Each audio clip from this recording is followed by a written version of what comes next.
Hello everyone, good morning. How are you? I hope all of you are doing well at home. Late से आने के लिए 1 minute या 2 minute late हुआ होगा, उसके लिए मैं आप लोगों से माफ़ी मांगना चाहता हूँ। तो चलिए माय डियर स्टूडेंट, आज हम अभी इस क्लास में फिजिक्स टीच करूँगा। क्या करूँगा? फिजिक्स टीच करूँगा।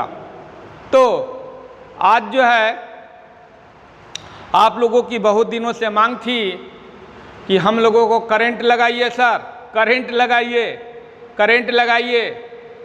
तो आज मैं आप लोगों को करंट लगा देता हूँ।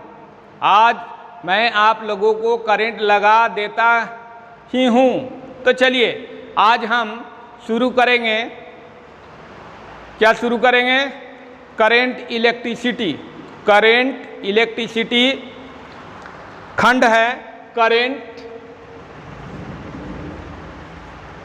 Current electricity, current, current electricity, current electricity, electricity.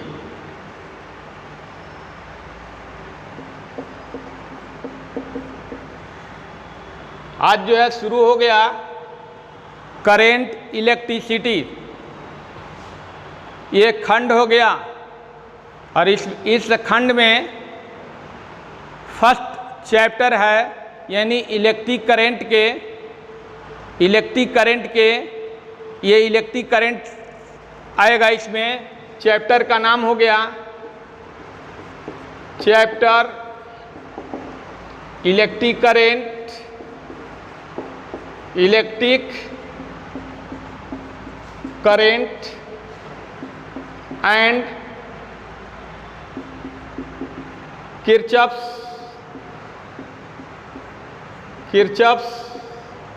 Law. Chapter का नाम क्या हो गया? चैप्टर का नाम हो गया electric current and Kirchhoff's law. तो चलिए आप लोग करंट लगवाने के लिए रेडी हैं? आप लोग करंट लगवाने के लिए रेडी हैं? करंट आज लगेगा। तो my dear student, all have happy, all are happy.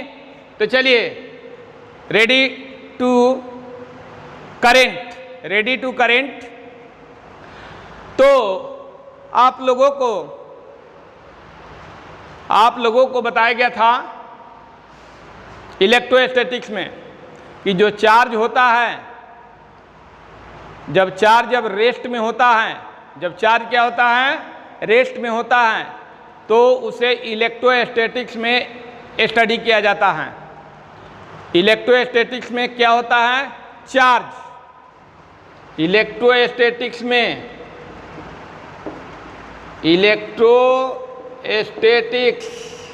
में चार्ज क्या होता है? चार्ज एट ए रेस्ट बताया गया था, याद है ना?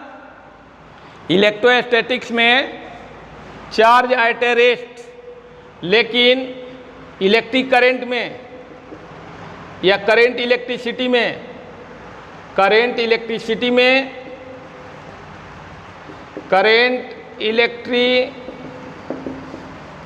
में charge is a moving, charge in A motion, charge in motion, charge in. लेकिन करंट इलेक्ट्रिसिटी में आप क्या देखेंगे? चार्ज जो है मोशन में है। चार्ज क्या है? मोशन में है। तो अंडरस्टूड माय स्टूडेंट? तो चलिए let us move on before going more detail. We understand concept of electric current, concept of electric current. तो लिख लिए इसको। इलेक्ट्रोस्टैटिक्स में चार्ज क्या होती है? रेस्ट में होती है। और करंट इलेक्ट्रिसिटी में चार्ज इन मोशन में होती है। तो इसके कंसेप्ट को समझेंगे पहले। You are ready to understand concept of electric current, concept of electric current. तो आप देखे होंगे लाइटनिंग, कंडक्टर, तड़ी चालक। तो तड़ी चालक की स्थिति में क्या होती है, जो बादल से, क्लाउड से जो इलेक्ट्रिक करंट निकलती है वो एटमॉस्फेयर होते हुए अर्थ तक आती है, और वह इलेक्ट्रिक करंट जो है क्षणिक होती है। इट मीन्स अनस्टेबल होती है। क्या होती है? अनस्टेबल होती है। जबकि जो आपके बल्ब देख रहे हैं, टॉर्च देख रहे हैं, रेडियो देख रहे हैं, टेलीविज़न देख रहे हैं, तो उसमें जो इलेक्ट्रिक करंट जो फ्लो होती है वो जो है स्टेबल होती है। उसमें क्या होती है? स्टेबल होती है। और इलेक्ट्रिक करंट का कंसेप्ट यही है कि किसी वायर में इट मीन्स क्या, कंडक्टर वायर, कोई कंडक्टर वायर हो और उसके एक एंड पर इलेक्ट्रिक करंट दिया जाए तो उसके दूसरे एंड तक इलेक्ट्रिक करंट जो है फ्लो होगा। दूसरे एंड तक इलेक्ट्रिक करंट क्या होगा? फ्लो होगा। जैसे यहाँ पर ये कंडक्टर, ये इलेक्ट्रिक वायर है, यहाँ पर करंट देंगे तो ये करंट जो है इस एंड तक आएगा, इस एंड तक आएगा, यहाँ तक आएगा, है ना। इसके बाद इसका कनेक्शन किसी दूसरे से होगा तो उसमें भी करंट चला जाएगा। यानी कोई कंडक्टर सबस्टांस से इसका कनेक्शन होगा। जैसे मान लीजिए कि यहाँ क्या हो गया, आयरन हो गया, आयरन इससे सटा हुआ है तो आयरन में भी इलेक्ट्रिक करंट जो है चला जाएगा, यानी लास्ट एंड तक जाएगा। अंडरस्टैंड? तो this is the concept of electric current. तो सबसे पहले हम जानेंगे, क्या जानेंगे कि what is electric current. What is electric current? ये तो समझ गए कि इलेक्ट्रोस्टैटिक्स में जो चार्ज होती है रेस्ट में होती है, करंट इलेक्ट्रिसिटी में चार्ज जो होती है मोशन में होती है। क्लियर? तो करंट लग रहा, कितने वोल्ट का करंट लग रहा? 240 वोल्ट कि 220 वोल्ट। चलिए, रेडी टू स्टडी। तो आप स्टडी के लिए रेडी हैं? देखिए,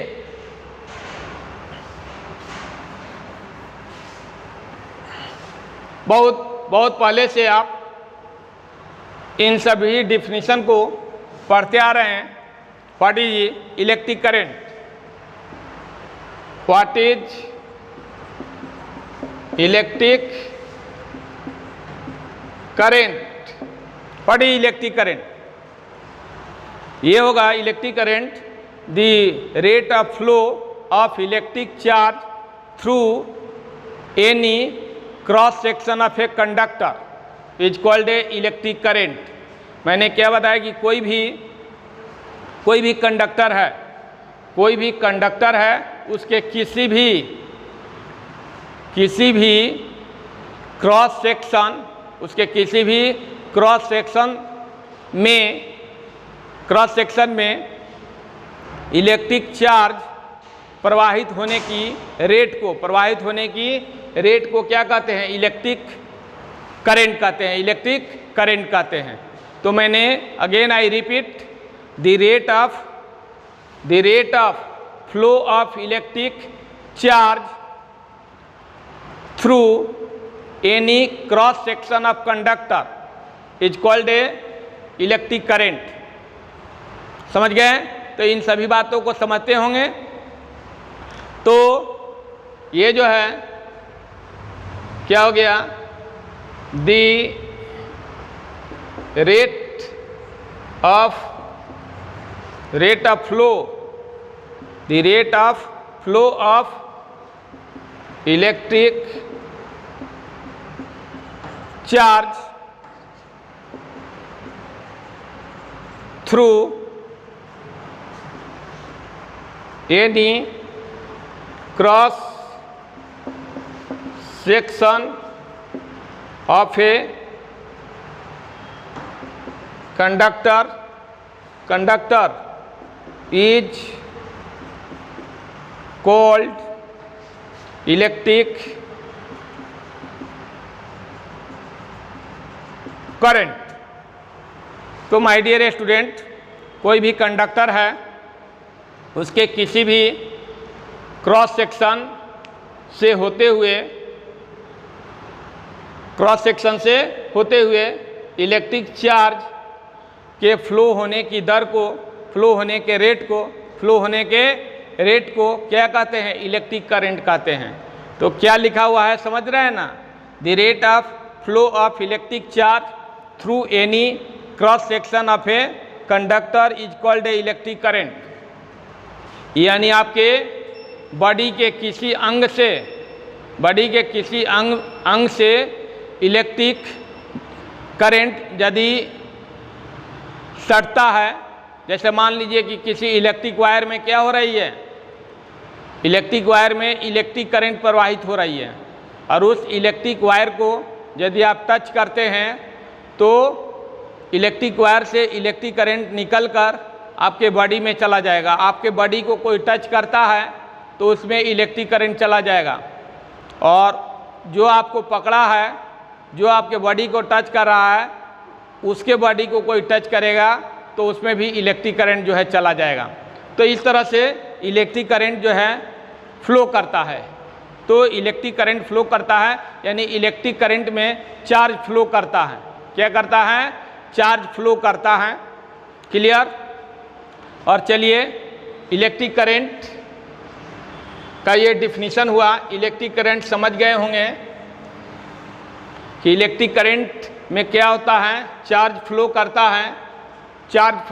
है। कहने का अर्थ है कि कोई भी कंडक्टर है, उसके किसी भी क्रॉस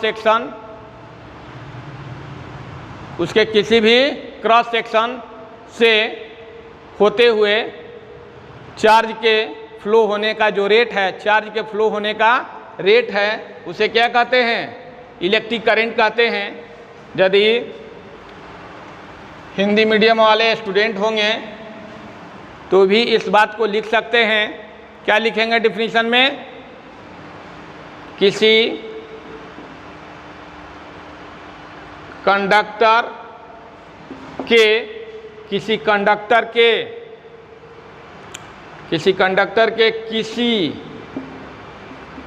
क्रॉस सेक्शन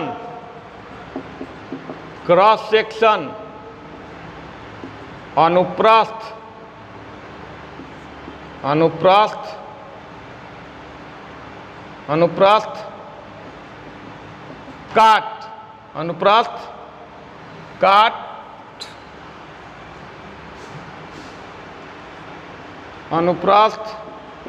काट से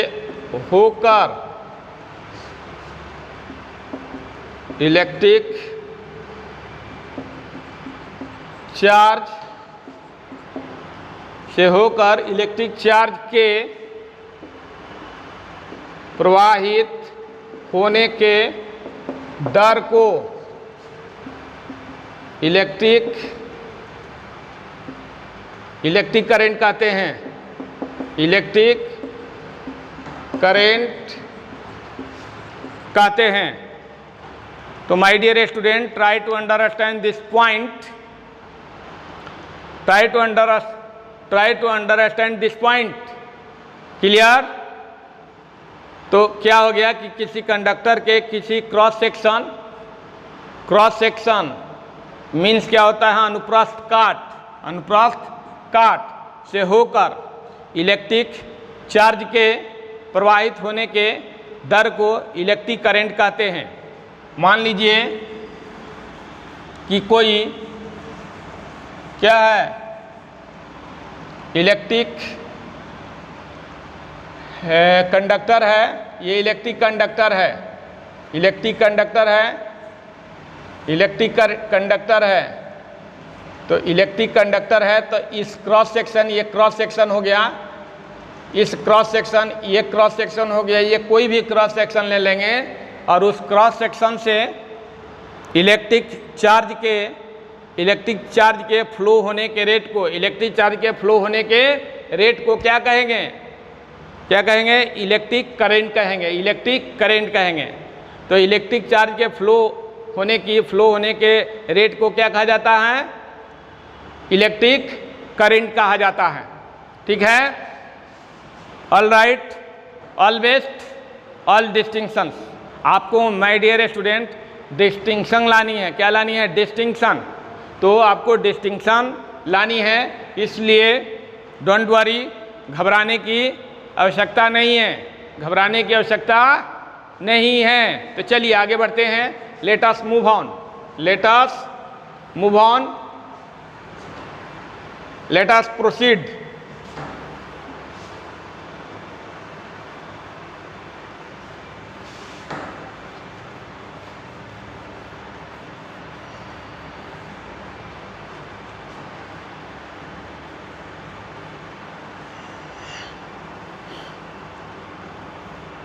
इंस्टेंटेनियस करंट,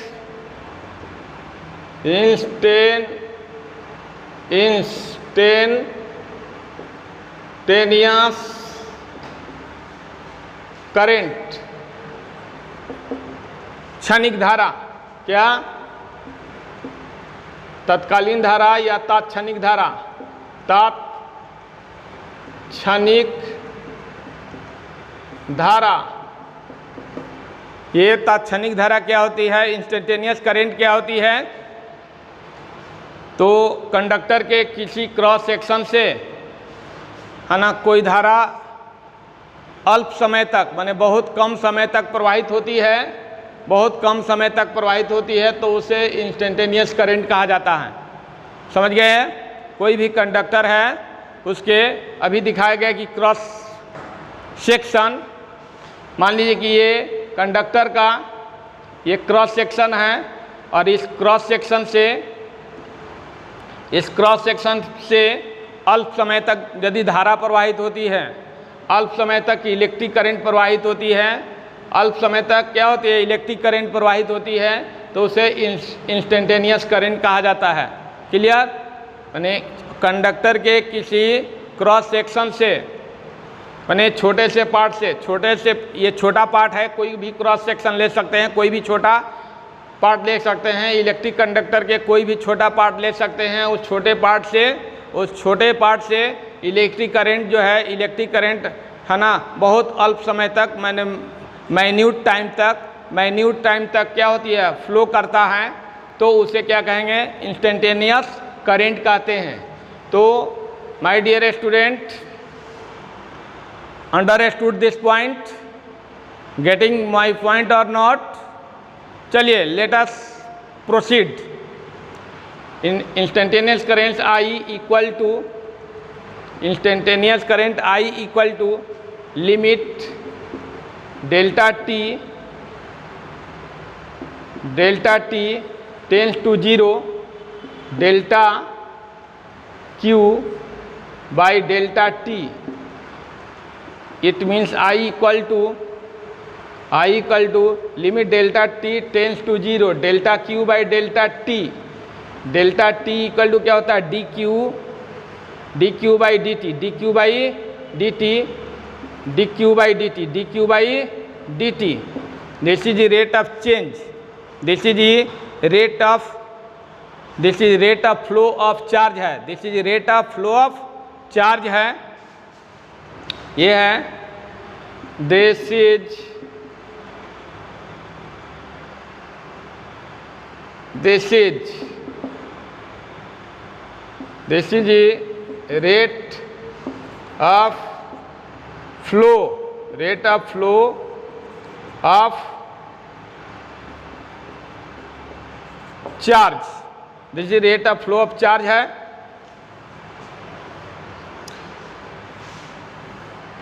आवेश प्रवाह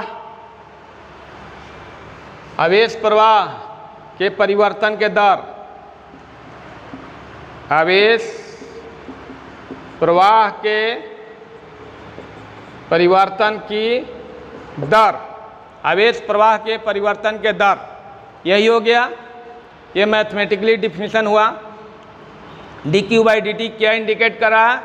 D q by d T ये इंडिकेट करा कि rate of flow of charge, rate of flow of है चार्ज, आवेश प्रवाह के परिवर्तन के दर को इंडिकेट करा। और इसी को तो क्या कहते हैं? Electric current. इजी वे में क्या ले सकते हैं? Rate of flow of charge is called electric current. Clear? तो आवेश प्रवाह के परिवर्तन के दर को, आवेश प्रवाह के परिवर्तन भी नहीं लिख सकते हैं, आवेश प्रवाह के दर को, आवेश प्रवाह के दर को, तो आवेश प्रवाह के दर को क्या कहते हैं? इलेक्ट्रिक करंट कहते हैं। तो my dear student, I equal to माने limit delta T tends to zero, delta t जो है टाइम जो है जीरो की ओर अग्रसर होगा, क्या होगा? जीरो की ओर मूव करेगा, जीरो की ओर क्या मूव करेगा? तो ये delta Q by delta t हो जाएगा, और ये delta Q by delta t जो है d q by d t के इक्वल होगा, यानी rate of flow of charge के इक्वल होगा, rate of flow of charge के इक्वल होगा। It means I equal to d q by d t. I equal to I हो गया, I ऐसे भी लिख सकते हैं, I equal to d q by d t. अब my dear student, d q equal to I d t, I d t, d q equal to I d t, integrate on both side, integrate on both side, integrate on both side. चलिए integrate on both side d q, integration of d q, integration of I d t. तो यहाँ d q का charge का integration होगा, और यहाँ time का integration होगा, टाइम 0 टू टी होगा।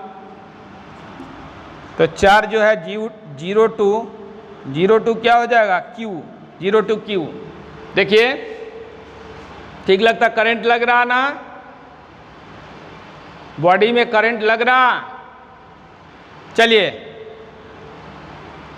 इसको देखिए, करंट लगाइए, चार्ज को फ्लो कराइए, अपने बॉडी से चार्ज को फ्लो कराइए, तो ये डी क्यू हो गया या आई डी टी हो गया।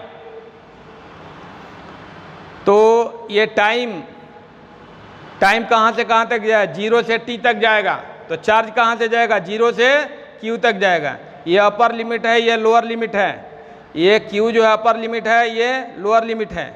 यानी जब क्या रहेगा? टाइम 0 रहेगा तो चार्ज भी 0 रहेगा। जब टाइम टी हो जाएगा तो चार्ज क्या हो जाएगा? क्यू हो जाएगा। चार्ज क्या हो जाएगा?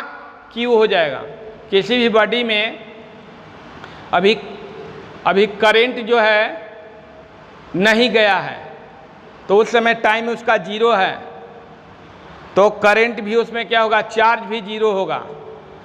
और जब टाइम टी हो गया, माने टाइम टी हो गया, कहने के कि charge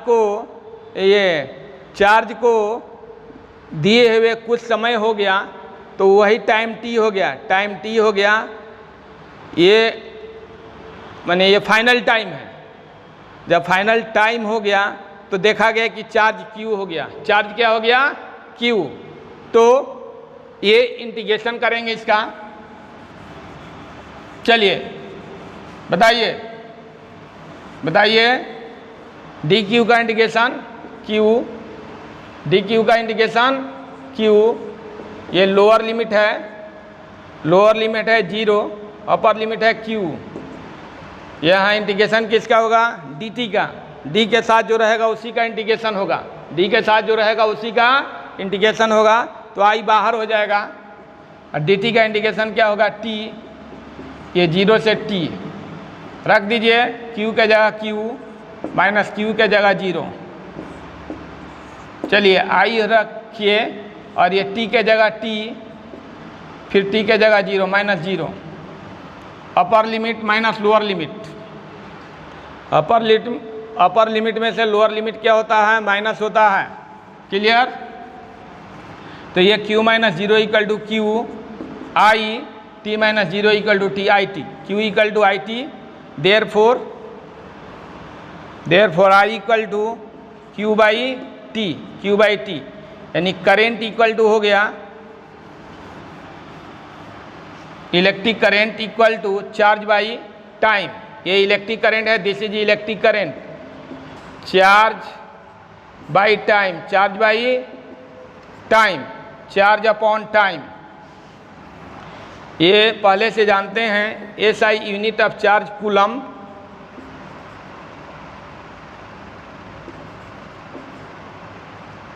unit of time second, unit of time second, coulomb per second को एम्पियर कहा जाता है। क्या कहा जाता है? Ampere. It means SI unit of electric current is ampere. SI unit of electric current is ampere. तो ये समझने वाली बात है। ये छोटी छोटी बातें हैं जो आप लोग 10 क्लास से ही समझते आ रहे हैं। क्लियर? तो SI unit of electric current is ampere. लिख लीजिए इसको जल्दी से, इसको नोट करेंगे। नोटबुक बना रहे हैं ना? चलिए लिखे जल्दी से।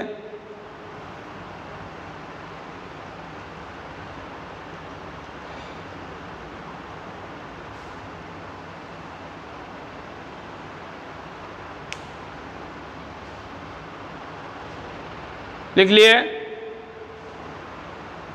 चलिए, आई हो गया, I इक्वल टू एम्पियर। तो SI unit of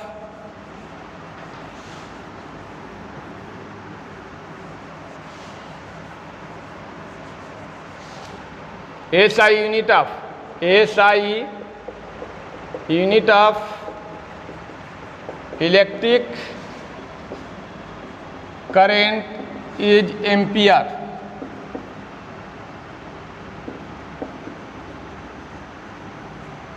SI unit of electric current is ampere. Clear? तो आप समझ गए कि SI unit of electric current is ampere. Hindi में क्या समझे आप? कि इलेक्ट्रिक करंट के SI मात्रा क्या होती है? तो एम्पियर होती है। अब पूछा जाए कि व्हाट इज एम्पियर, क्या पूछा जाए? What is ampere. तो एम्पियर का क्या जवाब देंगे? जवाब देंगे, क्या जवाब देंगे? The rate of flow of charge, क्या? The rate of flow of charge through conductor is coulomb per second. Coulomb per second is called ampere. What is ampere? What is ampere? यह है the rate of flow, rate of flow of charge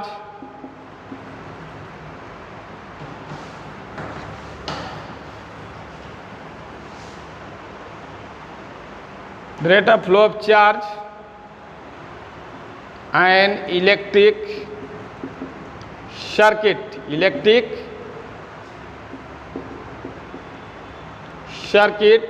electric circuit is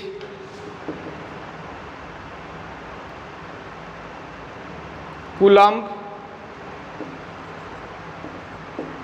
पर एक इजे कर देंगे, is a coulomb per second, coulomb per second is called ampere. Clear? क्या समझे? The rate of flow of charge in an electric circuit is a coulomb per second is called ampere.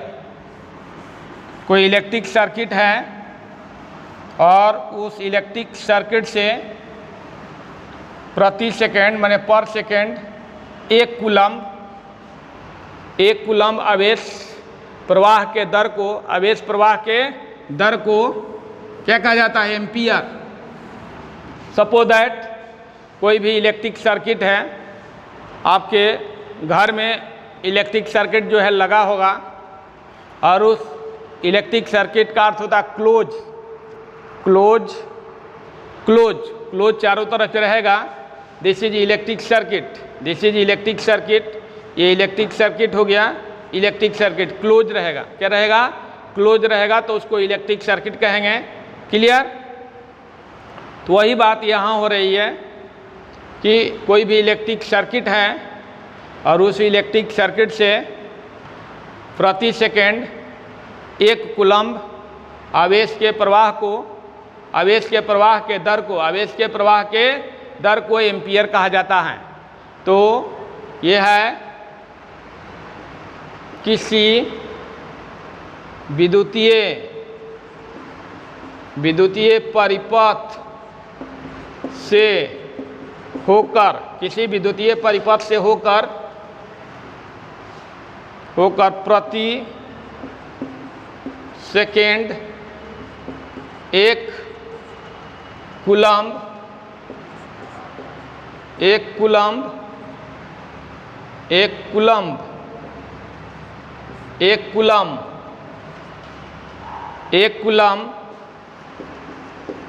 आवेश के प्रवाह के दर को एम्पियर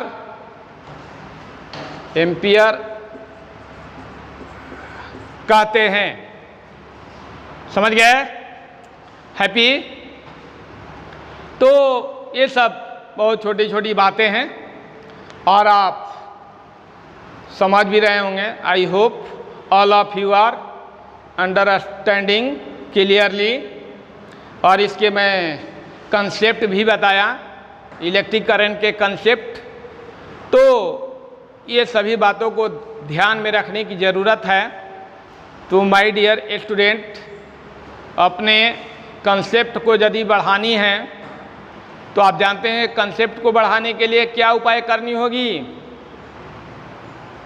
तो concept को बढ़ाने के लिए जिस समय पढ़ रहे हैं उस समय आपको कंसेप्ट नहीं फीलिंग हो रही है, कंसेप्ट लगे नहीं रहा, पढ़ रहे हैं और ध्यान कहीं दूसरे जगह है, पढ़ रहे हैं और कहीं ध्यान क्या है? दूसरे जगह है। तो उसको कंसेप्ट नहीं कहा जाता है, उसको कंसेप्ट नहीं कहा जाता है। तो कंसेप्ट को आपको स्ट्रॉन्ग करना पड़ेगा, अपने कंसेप्ट को क्या करना पड़ेगा? स्ट्रॉन्ग करना पड़ेगा। तो ये सारे बात को मैं किसी दूसरे क्लास में बताऊंगा कि कैसे अपने माइंड को पढ़ाई के प्रति कंसंट्रेट करें, कैसे आपको पढ़ा हुआ चीज़ याद रहे। जो आपके फार्मूला है, मैथमेटिक्स के फार्मूला है, फिजिक्स के फार्मूला है, केमिस्ट्री के फार्मूला है, आपके टिप्स पर कैसे रहे, आपके माइंड में कैसे रहे, ये सारे चीज़ों का उपाय बताया जाएगा। लेकिन आज नहीं, किसी दूसरे क्लास में बताया जाएगा। तो चलिए हम आगे की ओर बढ़ते हैं।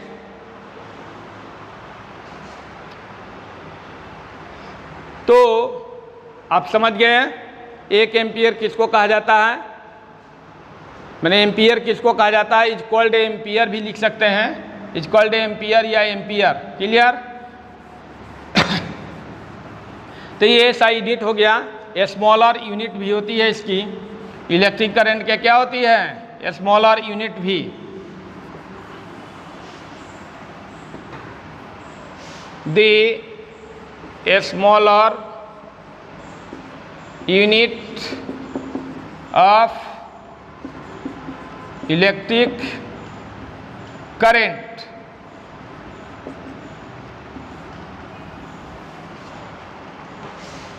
जैसे milli ampere, milli ampere, micro milli ampere, milli ampere, micro ampere,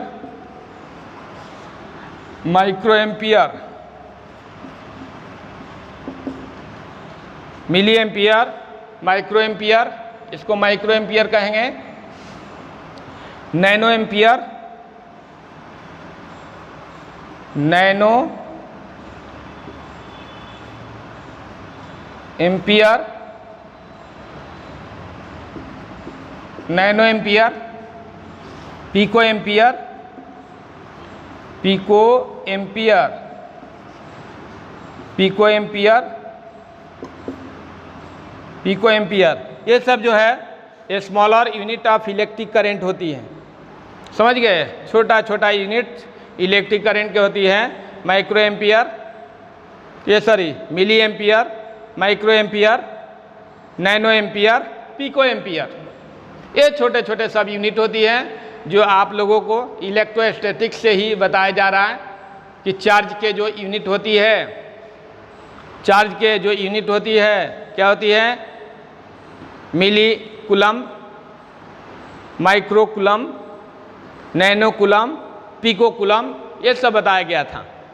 तो उसी तरह से ये milli ampere, micro ampere, nano ampere, pico ampere, ये सब छोटे छोटे यूनिट होती हैं, छोटे छोटे यूनिट होती हैं। तो इसको जल्दी से लिख लेंगे, तब आगे की ओर हम बढ़ते हैं। तब हम क्या करते हैं?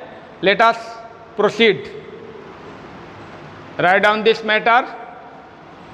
आई hope all have finish this matter. तो सभी लोग ठीक है ना? दौड़ दौड़ हो रही है, घर पर खाना वाना बन रहा है, खाना बन रहा है ना?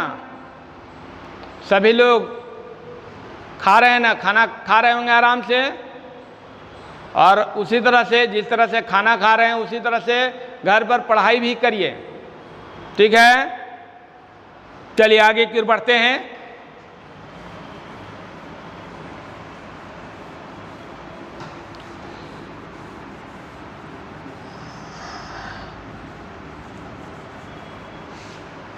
आप लोग कहते थे ना कि सर इलेक्ट्रिक करंट नहीं पढ़ाइएगा, सर इलेक्ट्रिक करंट नहीं पढ़ाइएगा। लगता है कि सर इलेक्ट्रिक करंट नहीं पढ़ाएंगे। देखिए शुरू हो गया, इलेक्ट्रिक करंट शुरू हो गया ना। चलिए आप खुश है ना? अब सबको करंट लग गई होगी। चलिए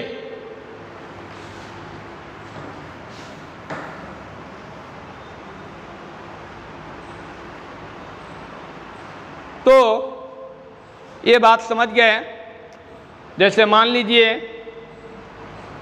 कि कोई इलेक्ट्रिक वायर है, इलेक्ट्रिक वायर है, इलेक्ट्रिक वायर, इसका डायमीटर है, डायमीटर है इलेक्ट्रिक वायर, इलेक्ट्रिक वायर का डायमीटर या जो भी मान लीजिए इलेक्ट्रिक वायर, डायमीटर ऑफ यहाँ लिख सकते हैं,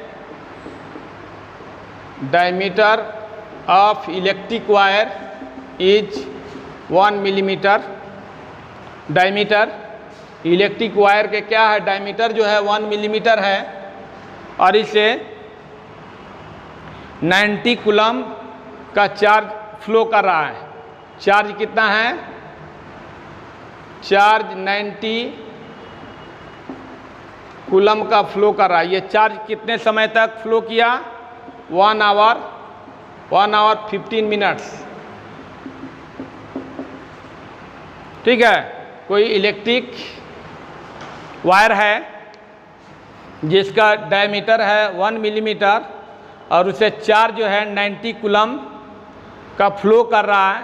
और ये चार्ज कितने समय तक फ्लो किया? 1 आवर 15 मिनट्स, 1 आवर 50 मिनट्स। तो then calculate electric current, then calculate electric current, then calculate electric current, electric current, then calculate electric current. चलिए कैलकुलेट करिए इलेक्ट्रिक करंट। इलेक्ट्रिक करंट को कैलकुलेट करनी है तो इलेक्ट्रिक करंट के calculate करने का सिंपल सी फंडा, क्या सिंपल सी फंडा है, I equal to Q by t, I equal to solution I equal to Q by t. Q है 90 कूलम, यहाँ डायमीटर का कोई यूजेज नहीं है। इलेक्ट्रिक वायर का जो भी डायमेंशन रहे, इलेक्ट्रिक वायर का जो भी डायमेंशन रहे माने डायमीटर रहे, उसके ऊपर फर्क नहीं पड़ता है। वहाँ तो 90 कूलम का चार्ज हम डाले हैं इलेक्ट्रिक वायर में, 1 आवर 15 मिनट तक ये चार्ज जो है फ्लो किया उस इलेक्ट्रिक वायर में, तो कितना इलेक्ट्रिक करंट उससे गुजरा ये निकालना है। अमाउंट ऑफ इलेक्ट्रिक करंट निकालनी है 90 अपॉन टाइम हो गया 1 आवर 15 मिनट्स। तो 1 आवर में कितना होती है, 1 आवर में कितना सेकंड्स होती है 36। 1 आवर में कितना सेकंड 36, क्योंकि unit of time is second में कन्वर्ट करना होगा 3600। 3600 3600 प्लस 15 मिनट में कितना सेकंड्स होती है 15 इंटू 60 इक्वल टू ये 90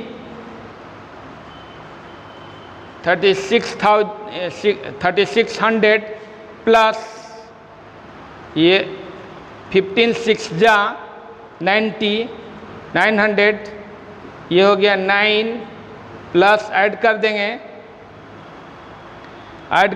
तो कितना होगा यहाँ,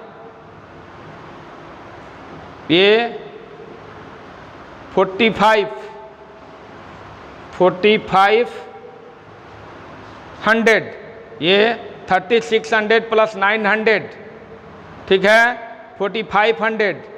ये जो है क्लियर हो जाएगा इससे, और ये जो है 9 5 जा 45 यानी 1/50 यानी 5 इंटू 10, 1 में 5 से डिवाइड करेंगे 0.2, 5 2 जा 10, ठीक है। तो 0.2 इंटू ये 10 ऊपर जाएगा 10 पर -1 एम्पियर, इतना एम्पियर होगा। 0.2 इंटू 10 पर -1 एम्पियर करेंट होगा, करेंट फ्लो करेगा कितना 0.2 इंटू 10 पर -1 एम्पियर। कैसे हुआ देख लीजिए, I equal to Q by t, ये 90 अपॉन टी है, टाइम कितना है 1 आवर 15 मिनट्स। 1 आवर में कितना सेकंड्स होती है 3600 सेकंड्स, प्लस 15 मिनट में 15 इंटू 60 यानी it means 900 seconds. 3600 seconds plus 900, तो ये 90 प्लस ये जोड़ देंगे क्या होगा 4500। तो ये सारे बातें दिमाग में गई, दिमाग में चली गई ना, दिमाग में घुस गया ना, सभी लोगों के दिमाग में घुस गया कि इलेक्ट्रिक करंट का अमाउंट यदि निकालनी है तो कैसे निकाला जाता है। कोई भी वायर है कि कोई भी कंडक्टर है, उसे इतना coulomb 10 coulomb 20 coulomb 50 coulomb 60 coulomb का चार्ज जो है 1 आवर 2 आवर 3 आवर 5 आवर तक फ्लो करता है। तो उस इलेक्ट्रिक वायर से, उस कंडक्टर से है ना फ्लो करने वाला इलेक्ट्रिक करंट का अमाउंट कितना होगा, इलेक्ट्रिक करंट का क्या होगा, कितना अमाउंट होगा, ये आप निकाल सकते हैं I equal to Q by t से। तो यहाँ आपने देखा ये कट गया इससे, और इसके बाद बच गया नीचे में 4509, तो 9 5 जा 45, 0 हो गया 1/50। 1/50 का अर्थ क्या होता है, 1/50 का अर्थ होता है ये 1 में डिवाइड करेंगे 5 से तो 0.2 होगा, क्या होगा 0.2 होगा, और 10 पावर प्लस पावर है ऊपर जाएगा -1 हो जाएगा, तो इतना ampere 0.2 into 10 power -1 ampere current जो है फ्लो करेगा उस इलेक्ट्रिक वायर से। तो it is clear all of you. तो चलिए इसको लिख लेंगे जल्दी से। इसके बाद एक आपको बहुत इम्पोर्टेंट टॉपिक मैं बताने जा रहा हूँ, जो आपको 11 क्लास से ही पढ़ते आ रहे हैं। हमको बताना है कि इलेक्ट्रिक करंट जो है, इलेक्ट्रिक करंट में मैग्नीट्यूड एंड डायरेक्शन दोनों हैं, इसके बावजूद भी इलेक्ट्रिक करंट जो है, इलेक्ट्रिक करंट क्या है, या तो स्केलर क्वांटिटी या टेंसर क्वांटिटी है। ऐसे आपको बोर्ड के परीक्षा में जो 12 का बोर्ड है, CBSE बोर्ड है या बिहार बोर्ड है, उसमें ये पूछा जा सकता है कि इलेक्ट्रिक करंट कौन से क्वांटिटी है। उसमें ऑप्शन रहेगा scalar quantity, vector quantity, none of these. तो आप स्केलर मारेंगे और आगे जाएंगे, जैसे बीटेक पढ़ेंगे या गेट पढ़ेंगे, बीटेक पढ़ेंगे या गेट पढ़ेंगे। ऐसे बीटेक में भी बहुत कम चांसेज होता है, लेकिन गेट का जब परीक्षा देंगे, या IES का परीक्षा देंगे, तो उसमें जो है पूछा जाता है, उसमें ऑप्शन रहेगा कि इलेक्ट्रिक करंट कौन से क्वांटिटी है। उसमें स्केलर नहीं रहकर टेंसर क्वांटिटी रहेगा, टेंसर क्वांटिटी, वेक्टर क्वांटिटी। तो आप टेंसर टिक मारेंगे। क्या मारेंगे? टेंसर। ठीक है, जैसे प्रेशर भी टेंसर क्वांटिटी है। टेंसर क्वांटिटी का अर्थ ये होता है कि मैग्नीट्यूड एंड डायरेक्शन दोनों हैं, लेकिन वह जो है लॉ ऑफ वेक्टर एडिशन को फॉलो नहीं करता है, माने वेक्टर लॉ ऑफ एडिशन को फॉलो नहीं करता है, उसी को टेंसर क्वांटिटी कहा जाता है। ऐसे अभी तक आप पढ़ते आ रहे हैं कि जिसमें मैग्नीट्यूड एंड डायरेक्शन दोनों होगा वो वेक्टर क्वांटिटी होगा। लेकिन उसके साथ साथ ये भी बताया गया था कि मैग्नीट्यूड एंड डायरेक्शन दोनों हैं और वेक्टर लॉ ऑफ एडिशन को फॉलो करेगा। यदि मैग्नीट्यूड एंड डायरेक्शन दोनों हैं, लेकिन उसको किसको फॉलो करना पड़ेगा? किसको फॉलो करना पड़ेगा? वेक्टर लॉ ऑफ एडिशन को फॉलो करना पड़ेगा, तब जाकर वह वेक्टर क्वांटिटी होगा। और अभी मैं आपको क्लियर कर रहा हूँ कि ये क्या होगा, मैग्नीट्यूड एंड डायरेक्शन दोनों होगा, मैग्नीट्यूड एंड डायरेक्शन दोनों होगा। यदि वेक्टर लॉ ऑफ एडिशन को फॉलो नहीं करता है तो उसे क्या कहा जाएगा? उसे क्या कहा जाएगा? टेंसर क्वांटिटी कहा जाएगा। उसे क्या कहा जाएगा? टेंसर क्वांटिटी कहा जाएगा। यही कारण है कि इलेक्ट्रिक करंट जो है टेंसर क्वांटिटी है। यदि कुछ हद तक स्केलर क्वांटिटी कहना ठीक होगा, स्केलर क्वांटिटी क्या होगा? कुछ हद तक माने 12 तक चल सकता है, लेकिन आगे चलेंगे तो वहाँ आप नहीं कह सकते हैं कि इलेक्ट्रिक करंट जो है क्या है, स्केलर क्वांटिटी है, वहाँ आपको टेंसर क्वांटिटी कहना होगा। आपको क्या कहना होगा? Tensor quantity. टेंसर क्वांटिटी का अर्थ क्या हुआ है ना? It has both magnitude and direction but does not follow law of addition vector, law of addition vector या vector law of addition, vector law of addition, vector law of addition को ये follow नहीं करता है। जो quantity माने जो quantity vector law of addition को फॉलो नहीं करेगा मैग्नीट्यूड एंड डायरेक्शन रहते हुए, तो उसको क्या कहेंगे? टेंसर क्वांटिटी कहेंगे। चलिए क्लियर हो गया। तो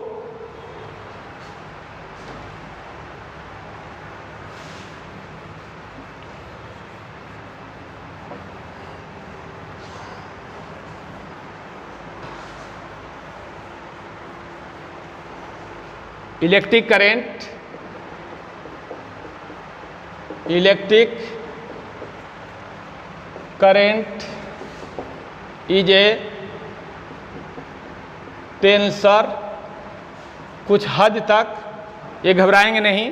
यदि टेंसर नहीं रहेगा तो स्केलर रहेगा। ठीक है, आपके क्लास में, आपके परीक्षा में टेंसर नहीं रहेगा तो क्या रहेगा? स्केलर। इसे ब्रैकेट में लिख देते हैं, स्केलर क्वांटिटी।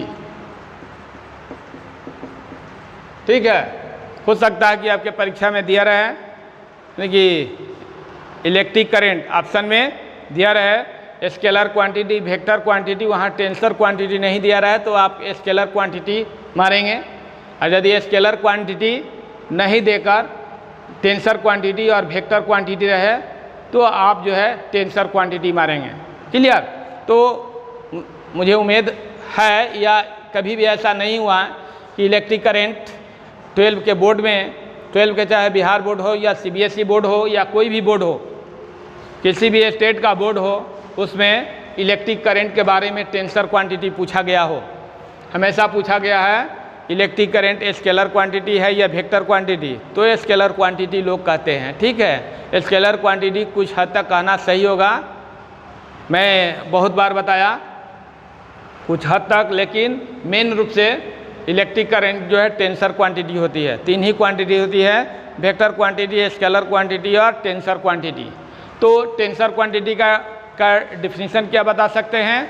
टेंसर क्वांटिटी का डिफिनीशन बता सकते हैं कि वैसा क्वांटिटी जिसमें मैग्नीट्यूड एंड डायरेक्शन दोनों होती है, बट वह किसको फॉलो नहीं करता है? वेक्टर लॉ ऑफ एडिशन को फॉलो नहीं करता है, इसलिए वैसे क्वांटिटी को क्या कहते हैं? टेंसर क्वांटिटी कहते हैं। टेंसर क्वांटिटी का डिफिनीशन मैं लिख देता हूँ। Tensor quantity, it has both magnitude and direction, but does not follow vector law of addition, vector law of addition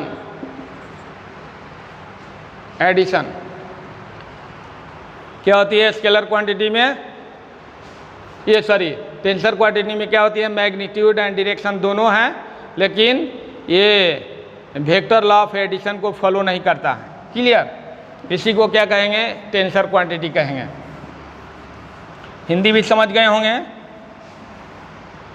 Hindi क्या समझ गए? हिंदी समझ गए कि जिसमें मैग्नीट्यूड मीन्स क्या होता है? परिमाण। मैग्नीट्यूड मीन्स क्या होता है? परिमाण। डायरेक्शन मीन्स दिशा, दोनों है, मैग्नीट्यूड और डायरेक्शन दोनों हैं, बट सदिश है ना, सदिश लॉ को फॉलो नहीं करता है। सदिश है ना लॉ के एडिशन को, माने सदिश लॉ के योग को फॉलो नहीं करता है। माने सदिश का जो योग होती है, सदिश का जो एडिशन होती है, उसको फॉलो नहीं करता है। जैसे ट्रायंगल लॉ ऑफ वेक्टर, तो ट्रायंगल लॉ ऑफ वेक्टर के द्वारा क्या किया जाता है? उसको जोड़ा जाता है, वेक्टर को क्या किया जाता है? जोड़ा जाता है। तो ये होती है। जैसे मान लीजिए, देखिए यहाँ जैसे मान लीजिए कि ये 3 एम्पियर का धारा है, 3 एम्पियर है और यहाँ 4 एम्पियर है।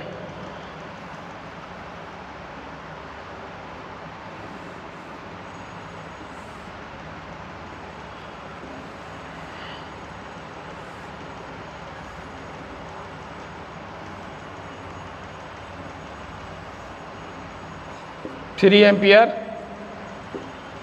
4 एम्पियर। तो ये जो है इस पॉइंट पर आकर यदि दोनों मिलती है तो 437 एम्पियर की धारा प्रवाहित होगी। हुआ ना? देखिए मैग्नीट्यूड एंड डायरेक्शन दोनों है। इसमें 3 एम्पियर का मैग्नीट्यूड है, इसमें 4 एम्पियर का मैग्नीट्यूड है। दोनों इस पॉइंट पर आकर मिली। इन दोनों से ए पॉइंट है, बी पॉइंट है, ए बी वायर है। तो इस ये 3 एम्पियर और 4 एम्पियर के करंट आई, ए पॉइंट पर मिली, वायर के एक पॉइंट पर मिली, और ये 7 एम्पियर की धारा बनकर क्या हो गई? ए से बी की ओर चली गई। इसलिए ये कहने का जैसे 2 kg माने 2 kg और 5 kg कितना? 7 kg। जिस तरह से उसको जोड़ते हैं, जनरल एडिशन जिस तरह से करते हैं, उसी तरह से ये भी है, इलेक्ट्रिक करंट भी है। उसी तरह से इलेक्ट्रिक करंट भी है। यदि ये वेक्टर आता तो क्या हो जाता? वेक्टर है ना, वेक्टर लॉ को फॉलो करता। वेक्टर लॉ को फॉलो करने के लिए क्या किया जाता? Root under 3 square plus 4 square plus 2 है ना, इंटू 3 इंटू 4 cos 90 डिग्री। ये दोनों के बीच का एंगल कितना है, दोनों के बीच का एंगल क्या है, दोनों के बीच का एंगल 90 डिग्री है, तो cos 90। तो इस तरह से इसको किया जाए तो 9 होगा प्लस क्या होगा 16 होगा प्लस cos 90 का मान क्या होता है 0, ये पूरा 0 हो जाता है, ये 0 हो जाता, यानी ये 25 हो जाता, यानी 5 एम्पियर हो जाता।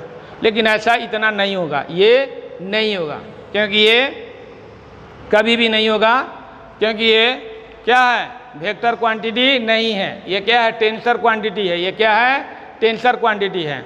और जिस तरह से स्केलर का मेजरमेंट किया जाता है उसी तरह से इसका भी मेजरमेंट किया जाता है। स्केलर क्वांटिटी का जैसे मेजरमेंट किया 3 एम्पियर 4 एम्पियर है ना, 2 kg है ना, 2 kg 5 kg 7 kg 3 kg 2 kg 5 kg, उसी तरह से इसका भी क्या होता है मेजरमेंट किया जाता है।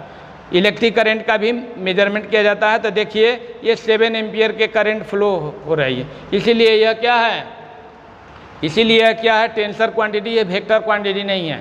माने किसी भी एंगल से ये 90 डिग्री का एंगल से, ये हो सकता है कि 40 है ना 40 डिग्री का एंगल से, ये 60 डिग्री के एंगल से, ठीक है। जैसे मान लीजिए कि ये है, ये ऐसे एक करंट आया और एक ऐसे करंट आया, ये 3 एम्पियर है, 3 एम्पियर है या 5 एम्पियर है, ये 4 एम्पियर है और ऐसे चला गया तो ये 5 4 क्या होगा 9 एम्पियर के धारा, 9 एम्पियर के करंट ऐसे पास होगा, ठीक है। और यही वेक्टर आता, यही वेक्टर आता था क्या हो जाता 5 square root under 5 square plus 4 square plus 4 2 into 4 into 5 cos 90। ये यहाँ सपोज दैट कि cos 60 का एंगल बने, cos 60 का एंगल बनेगा, ये सपोज दैट ये cos 60 ये जो है सपोज दैट 60 है, तो ये 60 है तो वहाँ cos क्या हो जाता 60 हो जाता, वेक्टर आता तब। लेकिन वेक्टर तो है नहीं, मैग्नीट्यूड एंड डायरेक्शन दोनों हैं, लेकिन ये किसको फॉलो नहीं करता है, वेक्टर लॉ ऑफ एडिशन को फॉलो नहीं करता है, इसीलिए वेक्टर क्वांटिटी नहीं है। कौन से क्वांटिटी है, टेंसर क्वांटिटी है। और इसका मेजरमेंट किस तरह से किया जाता है, स्केलर के तरह मेजरमेंट किया जाता है, जिसके कारण ये 5 एम्पियर ये 4 एम्पियर, तो ये 9 एम्पियर का करंट ऐसे फ्लो करेगा, 3 एम्पियर 4 एम्पियर 7 एम्पियर का करंट जो है फ्लो करेगा, ठीक है। तो इसीलिए that is why it is called a electric current is a tensor quantity. तो समझ गए होंगे, इन सभी बातों को उतार लेंगे। ये आपको समझा रहे थे कि यदि वेक्टर आता तो 5 एम्पियर का करंट बनता, लेकिन वेक्टर तो है नहीं, कभी भी 5 एम्पियर का 3 एम्पियर और 4 एम्पियर करंट मिलेगा तो कभी भी 5 एम्पियर के करंट नहीं बनेगा, बनेगा तो क्या बनेगा 7 एम्पियर का करंट बनेगा। तो इन सभी बातों को समझ गए होंगे माय डियर स्टूडेंट। तो एकदम दिमाग में बैठा लेने की ज़रूरत है कि इलेक्ट्रिक करंट जो है क्या है टेंसर क्वांटिटी है, कुछ हद तक स्केलर क्वांटिटी कहना ठीक होगा। तो हैप्पी।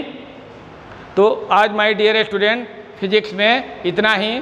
और जो आपको ये कौन सा मोटिवेशनल वीडियो भेजा गया था, मोटिवेशनल वीडियो भेजा गया था, आप सभी ने देखा था उसको, आप सभी ने देखा था, नहीं देखा था उनको देखिए। जितने भी मोटिवेशनल वीडियो भेजा जाता है वो आपके जीवन के लिए है, आपके पढ़ाई के लिए है, बहुत सारे चीज़ अलग से बताया जाता है, क्योंकि पढ़ाई के पीरियड में मैं उन सभी बातों को बताऊंगा तो क्या होगा, पढ़ाई डिस्टर्ब होगी। इसलिए पढ़ाई के पीरियड में मैं नहीं चाहता हूं कि उन सभी बातों को बताऊं, ठीक है। और इसलिए अलग अलग से मोटिवेशनल वीडियो सप्ताह में एक दिन आपके पास जा रहा है, और उस मोटिवेशनल वीडियो को देखकर आप समझिए कि जीवन में हमें क्या चाहिए, जीवन में हम अपने जीवन में हम कैसे तरक्की कर सकते हैं, कैसे सक्सेस हो सकते हैं, इन सभी बातों को बताया जाएगा। कंसंट्रेशन पावर को बढ़ाने के लिए बताया जाएगा, ये भी बताया जाएगा कि पढ़ा हुआ चीज़ कैसे याद होगा या याद रहेगा, ये सब बताया जाएगा। फार्मूला को अपने कैसे टिप्स पर रखा जाएगा, सारी चीज़ों को बता कर मोटिवेशनल वीडियो में भेजा जाएगा। और उन सभी वीडियो को आपको देखना है जब तक आपको ऑफलाइन क्लास खुल नहीं जाता है, ठीक है। मैं विशेष बातें ये नहीं करना चाहता हूँ, तो चलिए ये सभी बातें समझ गए और ज़रूर उस वीडियो को देखेंगे, मोटिवेशनल वीडियो को, ठीक है, और उस वीडियो को ज़रूर लाइक करेंगे, शेयर करेंगे, सब्सक्राइब करेंगे। मेरे पास जो स्टूडेंट हैं वो अपने स्टूडेंट के बीच उस वीडियो को शेयर नहीं करते हैं, यानी बहुत सारे वीडियो को शेयर नहीं करते हैं, ठीक है, जिसके कारण उनके तक जो है वीडियो बहुत कम पहुंच पाता है। इसलिए सभी स्टूडेंट जो है, सभी स्टूडेंट उस वीडियो को लाइक करें, शेयर करें, सब्सक्राइब करें। जो भी वीडियो आपके पास जाता है तो उसको लाइक करें, शेयर करें और सब्सक्राइब करें, और लास्ट में बेल आइकन को दबा दें ताकि आपके तक लेटेस्ट वीडियो अपडेट होते रहे। समझ गए? तो that's all for the day. We see in next video with some more. Thanks a lot. Goodbye.